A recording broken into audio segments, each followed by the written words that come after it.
Hi everyone, welcome to the second ever Each Person podcast. Today we are going to get up close and personal with our very own CEO, Matt Norbury. Hi Matt, how are you? I'm good, Jazz. Yeah, how are you? Yeah, not bad, thank you. Do you want to introduce yourself to everyone that's listening today? Of course, yeah. So hello, I'm Matt Norbury, the founder and CEO of Each Person. Stuff that you may, relevant stuff about me. I'm originally from the north of England, from Manchester. I've got two children, a 9-year-old and a 4-year-old. Quite like films, getting away whenever I can, and sport. Amazing, thank you, Matt. Before we get into some of the more serious questions, I do have one just to get us ready. Can you name 5 uses for an empty stapler? 5 uses for an empty stapler? Well, yeah, I mean, obviously you can pretend to have one of the old-fashioned flip-down phones, because they were cool back in the day. I had one. You could use it as a doorstop. You could use it as a fake moustache, as a monobrow, because a friend of mine has a monobrow and it's quite cool. And what is that for? And the 5th use, I can't think of a 5th use. I always say a hammer. You never know when you'd need a hammer.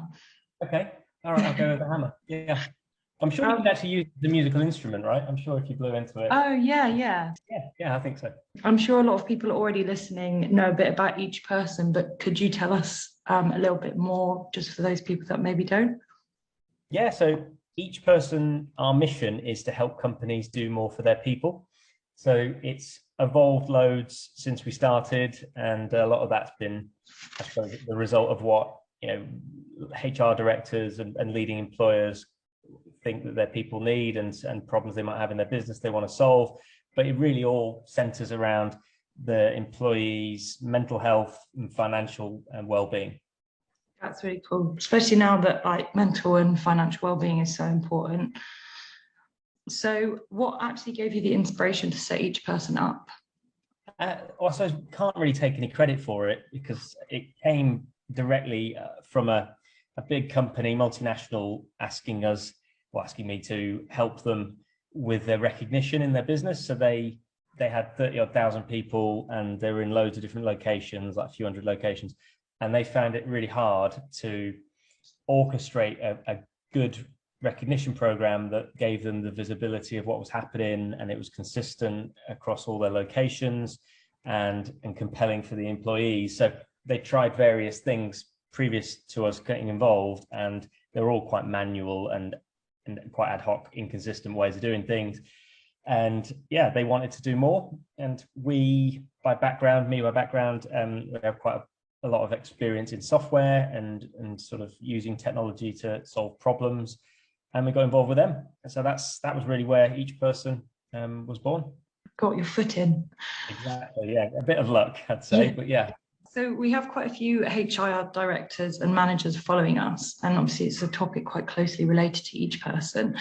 Can you tell us, in your opinion, what would be the biggest challenges HR have faced over the last 12 months?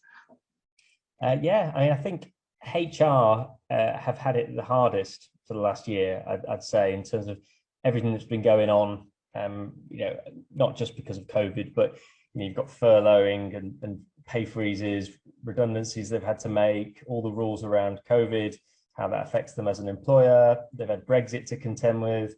So I'd say the last year and a half, the HR have truly had their work cut out. And I know quite a lot of HR people as well. We spend a lot of time with our clients and networking as well. And I'd say they've all really worked as hard as they can to do the right things for their people in what for most employees and most people has been an impossibly difficult last year and a half. Yeah, I completely agree with you there. And on the flip side of that, what do you think the biggest opportunities have been? Again, I think as well as having it as tough as they've had it, HR is, I'd say, more front and center in businesses now than ever. And therefore the opportunities are huge for employee, or to actually get the people agenda to the top of the list of priorities. So you've had all these challenges with people working remotely, feeling isolated. And I think in all, not just in work, but in personal life, it's made everyone realize the importance of people and the relationships we've all got. So you put that into a work context, it's about making the priority for the business things that actually really benefit their people, make them feel special, make them feel connected to the business, part of their culture. And because the shift in working habits and, I'd say realization from a lot of people of what's important in their lives, and therefore the role of work, I think, has come under question for a lot of people. The opportunities for HR are there because the things that maybe 3 years ago, 4 years ago wouldn't have been considered a top priority because they had other pressing matters for the business, I would say it's really flipped now, and actually things that relate to employees and employee welfare have to be one of the top priorities. Yeah, definitely. It's kind of like we've had to have this not very nice thing happen for something to be done about it. I'd say it's a massive reset. Yeah, definitely. Yeah, and do you have any advice for HR directors or managers looking to improve their employee experience?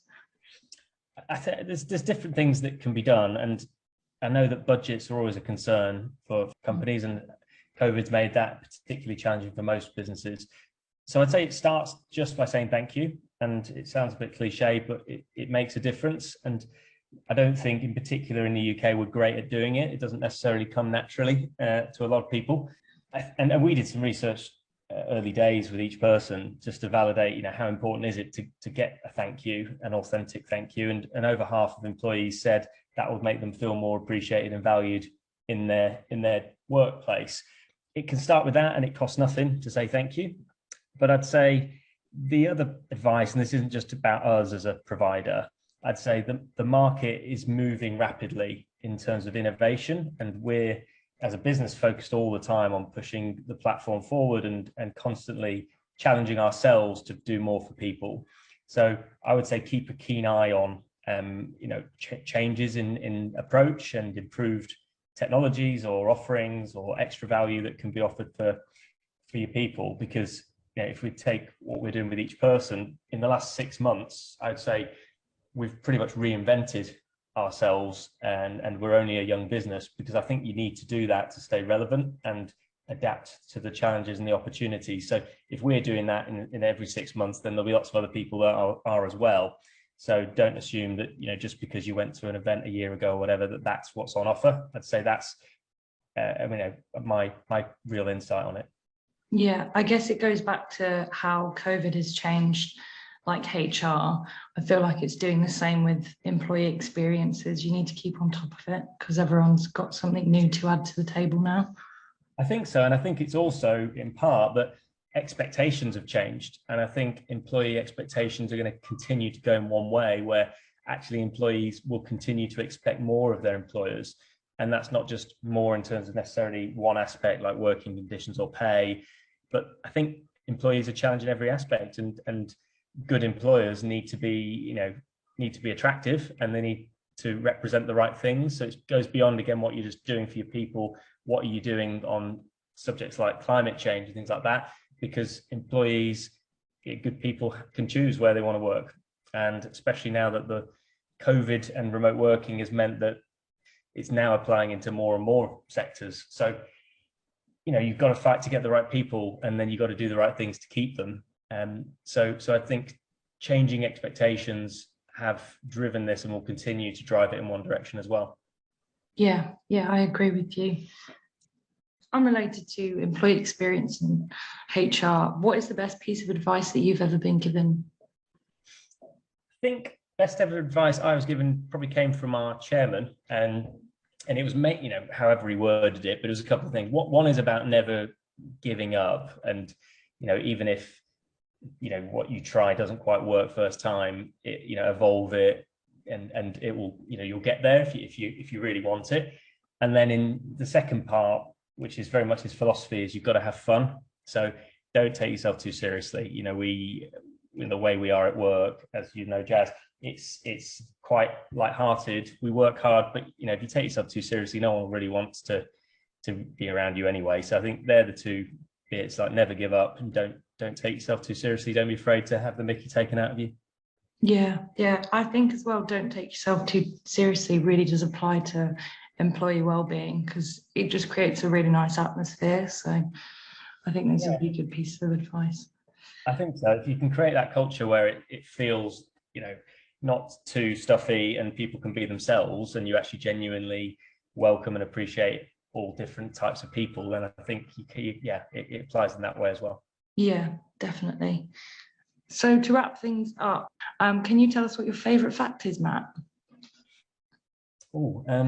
Favorite fact. I don't know if this is my favorite, but an interesting fact that I read not too long ago was the acronym OMG, which feels quite modern, actually was first used in 1917 in a letter to Winston Churchill. So that's, I don't know if that's my favorite fact, but it's a fact. Yeah, no, that's cool. I feel like that's something I'm just going to tell everyone now, because I had no idea about that. Finally, so you're going to a bar maybe after work or a meeting. What is your drink of choice? Has to be tequila. Oh gosh, no, I cannot drink tequila. Tequila makes me happy. It does. That's good. That's good. Okay, so thank you for joining us, Matt. Everyone who listened, let us know in the comments what your best advice is for improving employee satisfaction. And yeah, thanks again, Matt. Thanks, Jazz. Thanks for having me. Anytime, Matt. And to all our other listeners out there, join us next time for more on the world of HR and rewards and recognition. Thanks, everyone. Bye.